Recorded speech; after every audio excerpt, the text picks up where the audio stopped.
Assalamualaikum warahmatullahi wabarakatuh.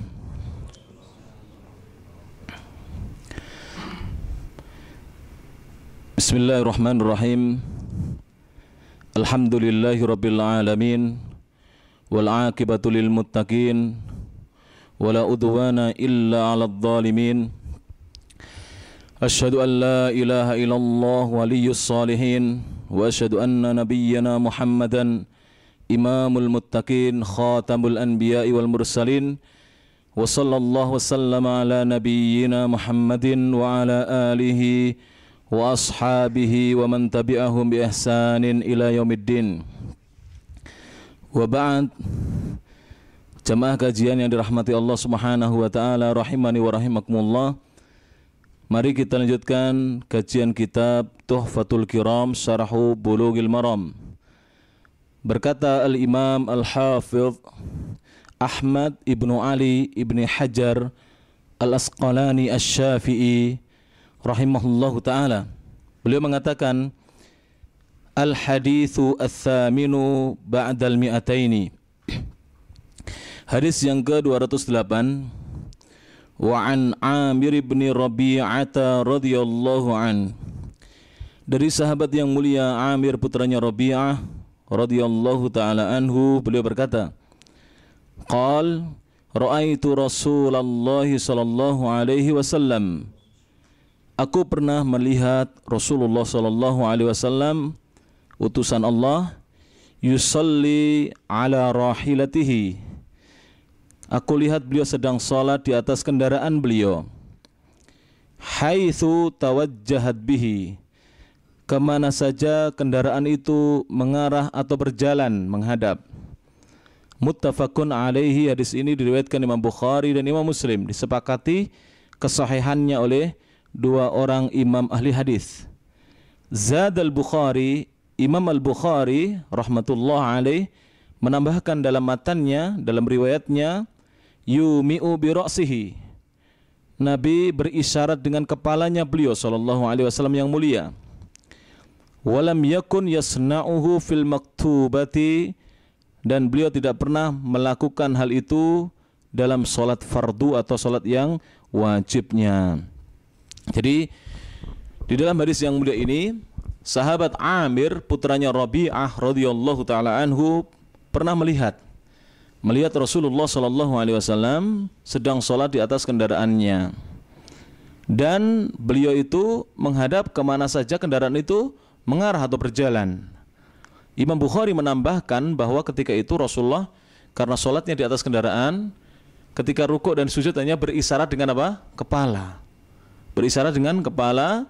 Kalau rukuk sedikit beliau menunduk, kalau sujud agak menunduk lagi. Demikianlah yang dilakukan oleh Nabi SAW. Namun ini tidak dilakukan dalam sholat-sholat wajib Rasulullah SAW, hanya dalam sholat-sholat sunnah. Kemudian hadis selanjutnya, hadis yang ke-209. Qala al-Imam Al-Hafidh Ibnu Hajar Al-Asqalani rahmatullah alaih, Al-hadithu at-tasi'u ba'dal mi'ataini. Hadis yang ke-209. Wali Abi Dawud, dan diriwayatkan oleh Imam Abu Dawud dalam sunannya, min hadithi Anasin radhiyallahu anhu. Dari hadisnya sahabat yang mulia Anas bin Malik radhiyallahu ta'ala anhu. Beliau mengatakan, kana idza safara fa arada an yatatawwa'a istaqbala binaqatihi al-qiblata. Kana, dulu di antara kebiasaan Nabi SAW, dan kana jika disebutkan di dalam hadis-hadis, nas-nas hadis Nabi SAW, maka yufidu al-istimrar, memberi faedah Nabi senantiasa mengerjakan atau seringkali mengerjakannya. Jadi Nabi seringkali idza safara, jika beliau bepergian jauh, safar itu bepergian lebih dari 75 km, lebih dari 80 km, ini namanya safar. Jika beliau melakukan safar bepergian jauh, fa arada, kemudian beliau ingin atau hendak an yatatawwa'a, untuk melaksanakan salat sunnah, maka istaqbala binaqatihi, Nabi menghadap dengan ontanya beliau al-qiblata, ke arah kiblat. Jadi dihadapkan dulu ketika mengawali sholatnya, takbiratul ihram itu dihadapkan ke arah kiblat. Fakabbara, kemudian beliau bertakbir untuk takbiratul apa? Ihram. Takbir membuka salat. Tsumma shalla, kemudian beliau salat sunnah di atas kendaraannya. Haitsu kana wajhu rikabihi, kemana saja mengarah kendaraannya beliau. Jadi ontanya kalau berjalan, onta itu ya nggak usah dikendalikan tali kekangnya, dia akan berjalan sesuai dengan tujuannya. Inilah istimewanya hewan onta. Kalau kuda harus kalau menggok juga harus tarik salah satu kekangnya supaya dia belok. Kalau onta tidak, dia akan berjalan sesuai dengan kehendak apa? Majikannya kemana? Pulang atau pergi, begitu. Subhanallah, ini hewan onta ini, keistimewaannya. Makanya Nabi SAW kemudian sholat di atas kendaraannya. Kemana saja kendaraan itu mengarah, berjalan. Wa isnaduhu hasanun. Hadis yang ke-209 ini sanadnya dinilai oleh Ibnu Hajar Al-Asqalani. Ibnu Hajar menilai sanadnya adalah sanad yang hasan, bagus, bisa dijadikan sebagai hujah, dalil untuk beramal. Pelajaran apa yang bisa dipetik jamaah sekalian yang rahmati Allah Ta'ala? Ma yustafadu minal haditsaini. Pelajaran apa yang bisa diambil dari dua hadis tersebut? Awalan, berkata Asy-Syaikh Dr. Muhammad Luqman As-Salafi hafizahullah Ta'ala, seorang ulama besar, rektor universitas yang ada di kota yang ada di negara India. Beliau mengatakan, yang pertama pelajarannya adalah yang bisa dipetik sihhatus sholatin nafilati, sahnya salat sunnah ala rahilati, yang dikerjakan di atas kendaraan, fis safari, ketika dalam safar. Wakila, dikatakan oleh sebagian ulama, tasihhu, sah juga, fil hadari, dalam keadaan seorang tidak safar. Fil hadar, ketika seorang mukim, tidak sedang safar di tempat tinggalnya. Aidon juga. Jadi salat sunnah di atas kendaraan itu sah dan boleh dikerjakan ketika seorang safar, sebagaimana dicontohkan oleh siapa? Nabi Muhammad SAW. Dan sebagian ulama menjadikan ini juga sebagai dalil sahnya sholat sunnah yang dikerjakan di atas kendaraan bagi orang yang tidak safar. Jadi misalnya ada orang jalan di kotanya mungkin 30 kilo, kan belum terhitung safar ya, 20 kilo, dia boleh sholat di atas kendaraannya, sholat sunnah di atas apa? Kendaraannya. Jadi hadis itu bisa diambil kesimpulan itu. Kemudian yang kedua, tsaniyan istihbab istiqbalil kiblati, disunahkan untuk menghadap kiblat birrahilati, dengan kendaraan, inda takbiratul ihrami, ketika memulai takbiratul ihram, lil mutanaffili, bagi orang yang salat sunnah. Perhatikan ya, salat sunnah. Jadi sunnah untuk menghadapkan kendaraannya ke arah kiblat. Baru setelah itu kalau sudah takbir, kendaraannya berjalan kemana, dia ikut aja, tetap menghadap ke depan. Nggak perlu misalnya kiblatnya sana kemudian dia tengok ke kiri, nggak perlu. Kemana saja kendaraan mengarah, dia ikut kendaraannya. Ini bagi orang yang salat sunnah. Tsalitsan, yang ketiga, jawazu salatil fardhati 'ala rahilati, diperbolehkannya salat wajib di atas kendaraan. Jadi boleh salat wajib di atas kendaraan, tapi syaratnya adalah as-sairati, kendaraan yang terus berjalan enggak berhenti. Seperti apa? Kas-safinati, seperti kapal laut. Jadi kalau ada kapal laut berjalan, dia enggak berhenti. Kalau belum sampai tujuan kan kadang 1 hari, 2 hari ya kan, kadang berhari-hari. Apalagi jamaah haji dulu dari Indonesia ke Saudi ini bisa 40 hari di tengah lautan ya kan. Nah itu, maka dia boleh sholat wajib di atas kendaraannya, karena nggak mungkin nunggu nyampe 40 hari baru nyampe, berarti dia akan meninggalkan sholat 40 kali 5 kali sholat, bayangkan, iya kan? Berarti 200 kali sholat ditinggalkannya, sholat wajib. Tentu dosanya bukan sekedar besar sekali ini. Maka boleh dia bil ijma'i, berdasarkan ijma'. Ijma' itu apa? Kesepakatan para ulama Ahlussunnah wal Jamaah. Ulama Ahlussunnah wal Jamaah sepakat bolehnya seorang salat wajib di atas kendaraan yang terus berjalan. Seperti apa? Kapal laut. Wa yulhaqu biha, dikaitkan juga dengannya. Jadi diikutkan juga dengannya as-salatu, salat alal bakhirati, di atas kapal feri yang besar, kapal laut yang lebih besar lagi. Kalau tadi safinah kapal biasa, kalau ini bakhirah, ini kapal yang besar lagi, kapal laut yang besar, yang memuat banyak penumpang, bahkan terkadang membawa kendaraan-kendaraan di bawahnya itu, ada bus, ada truk di bawah dek bawahnya itu dibawa oleh kapal ini, kapal besar ini. Dibolehkan juga. Wat ta'irati, demikian juga orang yang sholat di atas kapal terbang, pesawat terbang, wa nahwiha dan lain sebagainya. Dan lain sebagainya ini seperti apa? Sholat di atas apa? Kereta api. Kita naik kereta api kadang-kadang nggak berhenti. Mungkin berhentinya hanya 3 menit. Kalau kita tinggal turun ke musola yang ada di stasiun, mungkin ditinggal kita sama keretanya, ya kan? Kita sholat mungkin 5 menit, belum wudunya kalau belum punya wudu, ya kan? Nah ini, kadang-kadang imamnya panjang di situ. Kalaupun kita sholat berjamaah sendiri, nggak cukup waktu, 5 menit kurang itu, turunnya, naiknya lagi kereta. Maka jangan, tetaplah sholat di atas apa? Kereta. Nggak usah malu. Sholat di atas kereta nggak usah malu. Ambil air wudu di kamar mandi, kemudian laksanakan sholat di situ. Kalau takut jatuh, boleh sholat sambil duduk di atas bangku keretanya. Demikian. Kemudian jemaah sekalian, jadi ini juga termasuk yang diperkenankan. Sebab tidak boleh kita menunda-nunda sholat. Apalagi misalnya dari Jawa Timur, misalnya saya biasa dari Kediri ke Jakarta itu bisa ditempuh kereta dengan 12 jam, kereta cepat itu ya, 12 jam. Nah, ini 12 jam tentu kita melewati beberapa kali sholat. Misalnya yang akan kita lewati biasanya adalah sholat asar, maghrib, dan isya, bayangkan.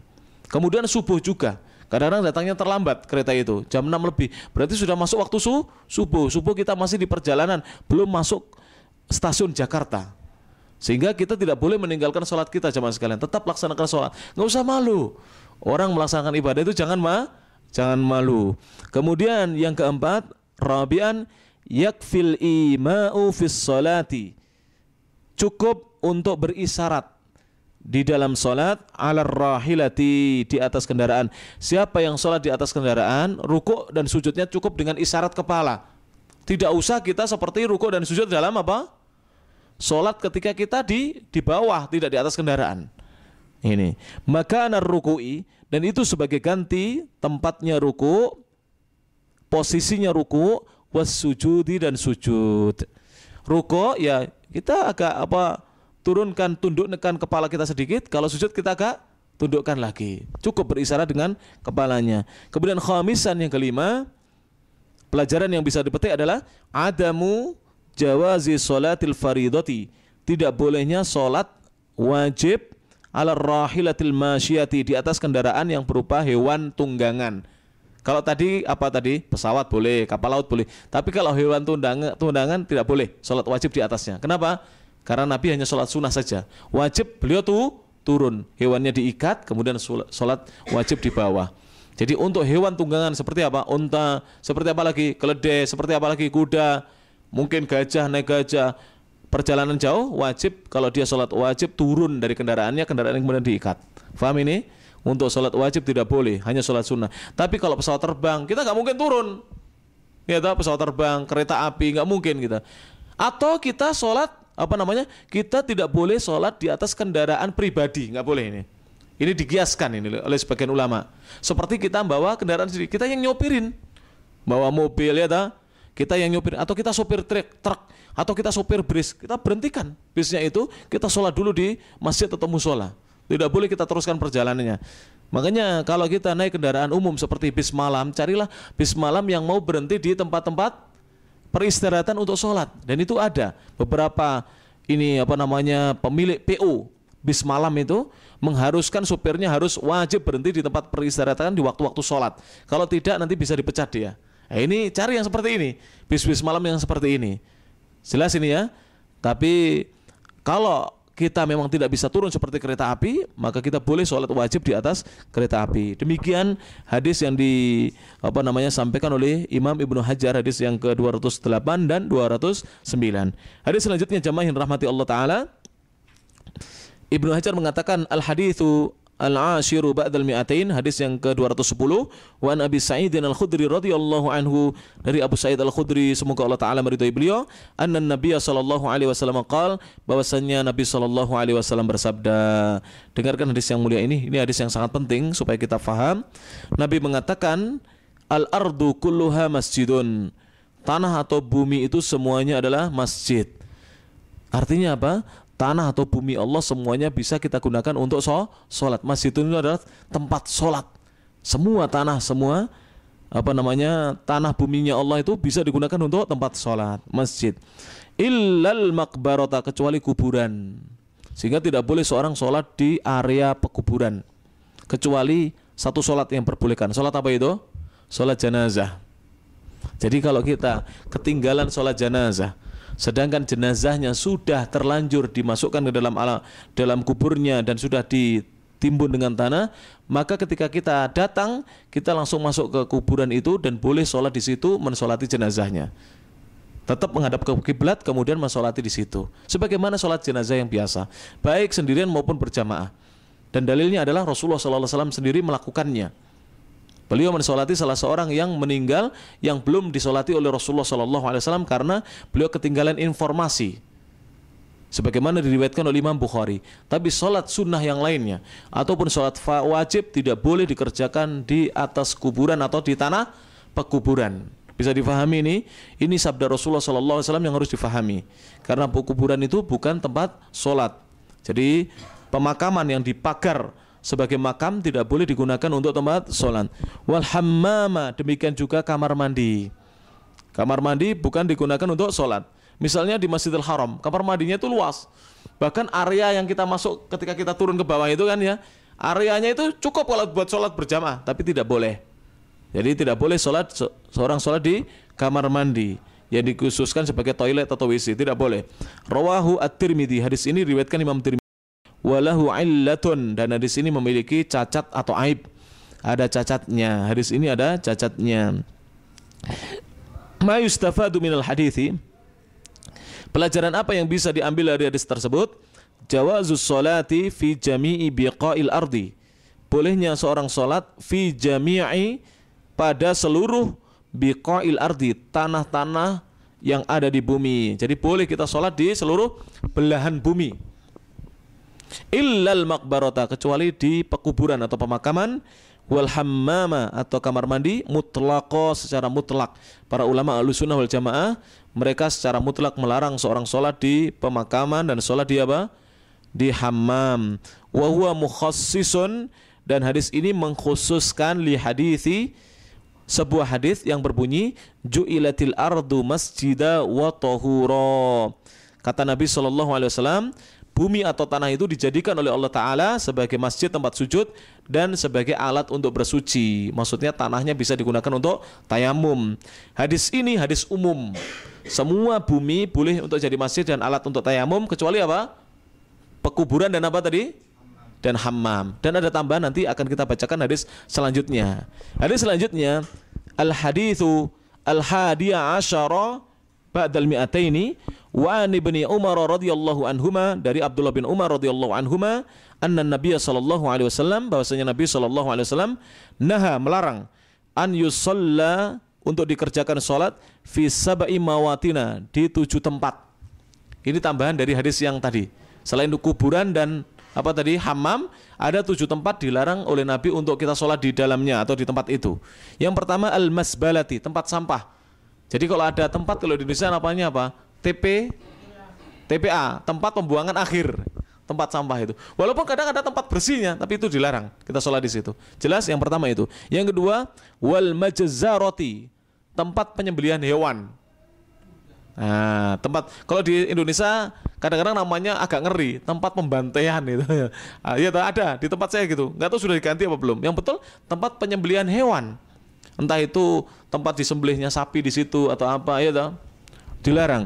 Kemudian yang ketiga wal maqbarati, pekuburan. Yang keempat wa qari'atit tariqi, tengah jalan. Jadi nggak boleh sholat di tengah jalan. Kenapa? Kalau datang kendaraan gimana, ya kan? Nah, sholat di tengah jalan nggak boleh. Kemudian kalau di pinggir jalan boleh nggak? Boleh. Yang dilarang adalah tengah jalan. Kemudian wal hammami, kemudian kamar mandi atau WC, toilet. Yang kelima, berapa itu? 1, 2, 3, 4, 5, 6. Yang keenam sekarang, wa ma'atinil ibili, dan kandang-kandang onta. Nah, ini nggak boleh sholat di kandangnya onta. Onta itu punya kandang yang dipagar itu, nggak boleh sholat di situ, walaupun bersih tidak diperkenankan. Ya, sholat di kandang onta. Yang ketujuh, yang terakhir, wa fauqa dhahri baitillahi ta'ala, dan sholat di atas Ka'bah. Fauqa dhahri, di atasnya baitillahi, Ka'bah. Jadi sholat di atas Ka'bah nggak boleh. Kan kadang-kadang kita lihat ya, ketika pembersihan Ka'bah, itu pekerja yang membersihkan itu naik ke atas, dia nggak boleh sholat di atasnya. Yang boleh sholat di dalam Ka'bah itu boleh. atau sholat di sekitar Ka'bah menghadap ke Ka'bah. Jelas boleh. Memang Ka'bah itu sebagai pusat untuk kiblat kita.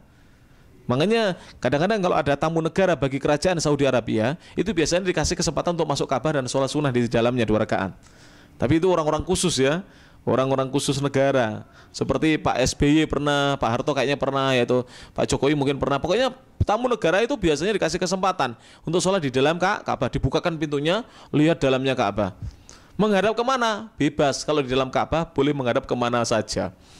Jadi sholat di dalam Ka'bah itu tidak harus menghadap ke Ka'bah, yaitu menghadap kemana lagi ya. Jadi menghadap kemana saja sah sholatnya. Nah, kita boleh. Saya alhamdulillah pernah sholat di dalamnya. Saya pernah sholat di dalamnya. Nggak percaya? Bukan bohong ini. Kalau sampai ingin sholat di dalam Ka'bah, sholatlah di dalam Hijr Ismail. Itu sama dengan sholat di dalam Ka'bah. Jadi kan perhatikan ini, ya. Ini kan Ka'bah ya. Di sini ada setengah lingkaran. Di dalamnya ini sebenarnya itu Ka'bah itu, Pak. Karena apa? Dulu sebenarnya Ka'bah itu memanjang begitu. Karena dulu orang-orang kafir Quraisy tidak punya dana halal, dibangun segini saja. Ini sebenarnya ada pondasinya Ka'bah sampai situ. Jadi kalau sampai sholat di sini sama dengan sholat di dalam Ka'bah. Ini fatwa para ulama loh, bukan fatwa saya ya. Fatwa para ulama. Siapa yang ingin sholat dalam Ka'bah, sholatlah saja di dalam Hijr itu. Makanya tidak boleh kita tawaf melewati dalam ini, nggak sah. Karena ini masih melewati Ka'bah, harusnya lewat di luarnya, paham? Nah itu. Jadi kalau ingin, tapi waktu-waktu tertentu, kalau mendekati sholat sudah ditutup sama polisi. Tapi kalau masih jauh dari waktu sholat, orang berebut sholat di situ. Nggak usah rebutan, nunggu sepi, kita sholat di situ. Sama dengan sholat di dalam Ka'bah ini. Jadi heran tuh sampean tadi, wah hebat tamu negara sholat di dalam Ka'bah. Ya tidak mesti di dalamnya masuk pintunya, itu juga di dalam Ka'bah. Kemudian jemaah yang dirahmati Allah Subhanahu wa taala, pelajaran apa? Syarhul Kalimati, berkata Asy-Syaikh Muhammad Luqman hafizahullah taala, syarah penjelasan kata-kata yang masih baru. Al-masbalatu, apa makna al-masbalatu?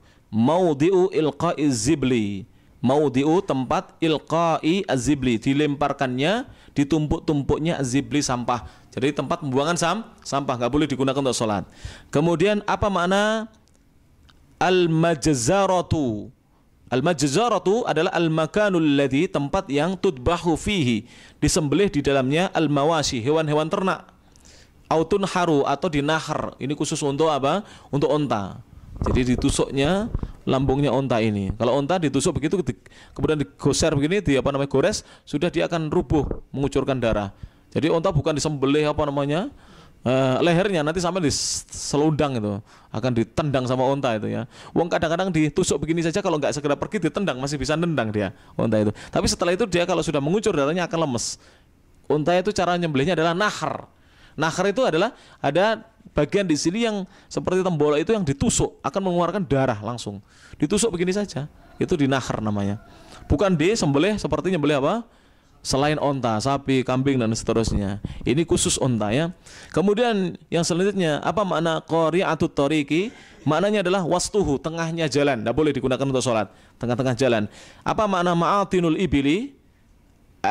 Artinya hiya, kata beliau, hiya mubrokul ibili, tempat menderumnya unta, tempat duduknya unta. Kandang unta itu adalah tempat unta duduk di situ, istirahat. Indal ma'i, yang biasanya ada di sisi air, jadi dekat dengan air.